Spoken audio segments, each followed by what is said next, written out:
मधु कोड़ा वाला भी मसला थोड़ा बताएंगे, आपकी वजह से उन पे भी कुछ केस हुआ। देखिए, मधु कोड़ा जी मुख्यमंत्री बन गए। हुआ उस समय क्या था कि भारत सरकार ने 2003 में अपनी खनन नीति में एक बड़ा परिवर्तन कर दिया।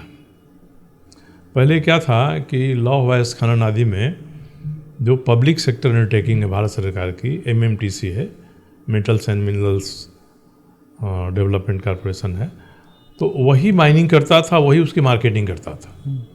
2003 में भारत सरकार ने इसमें प्राइवेट प्लेयर को भी जगह दे दिया कि अब माइनिंग प्राइवेट प्लेयर भी करेंगे। उसी समय चीन में ओलंपिक होने वाला था 2007 में, तो उसके लिए आयरन की डिमांड बहुत बढ़ गई, आयरन ओर की। तो लाइन लग गई झारखंड में आयरन ओर का लीज लेने के लिए। हम लोग देखते थे अर्जुन मुंडा जी के समय में गलत निर्णय हो गया था, मुख्यमंत्री थे, तो जब पता चला तो उन्होंने उस निर्णय को दिल्ली से वापस मंगाया, फाइल मंगाया उन्होंने, अर्जुन मुंडा जी ने। तो जब प्राइवेट प्लेयर आ गए तो एक माफिया गिरोह जैसा हो गया। मधु कोड़ा मुख्यमंत्री हो गए तो इनको लोगों ने पकड़ लिया और खास करके सारंडा के जंगल में ही आयरन ओर ज़्यादा है। इतने आवेदन आए, किसी का कंघी का दुकान है, किसी का मोजा का दुकान है, कोई कपड़ा का व्यवसायी है, कोई साइकिल का व्यवसायी है, सबके सब आ गए लीज लेने के लिए, आवेदन दे दिया इन लोगों ने। और हमने जोड़ा उस समय तो सारंडा का जितना क्षेत्रफल है उससे अधिक क्षेत्रफल हो गया जो आवेदन लीज का दिया था, अगर सबको लीज मिल जाता। तो उसमें मैंने मधु कोड़ा जी को लिखा था, 2-3 बार पत्र लिखा। वो पत्र मेरी पुस्तक में छपा भी है, क्योंकि मधु कोड़ा बड़ी प्रिय हम लोगों के थे, भाजपा के कार्यकर्ता थे, निश्चल थे और बड़ी प्यारे व्यक्ति थे। हम लोगों का एक उनके प्रति लगाव भी था।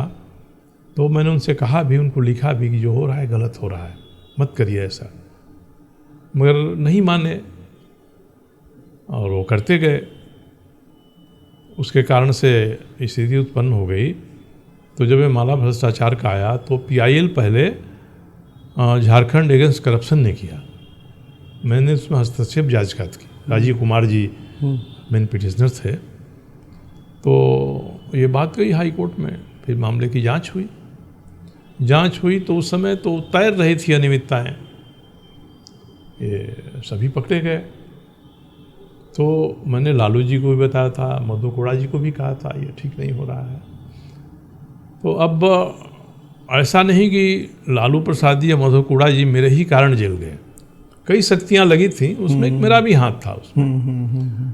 तो मेरे प्रमाण थे, सबूत थे, मैं मुहैया कराता था सबको। तो इस तरह से मधु कोड़ा जी जेल गए। तो न लालू जी का जेल जाना अच्छा लगा, न मधु कोड़ा का जेल जाना अच्छा लगा व्यक्तिगत संबंधों के कारण से। मगर जैसी करनी वैसी भरनी, इन्होंने जो किया था उसके कारण से इनके खिलाफ ये सारी कार्रवाइयाँ हुई।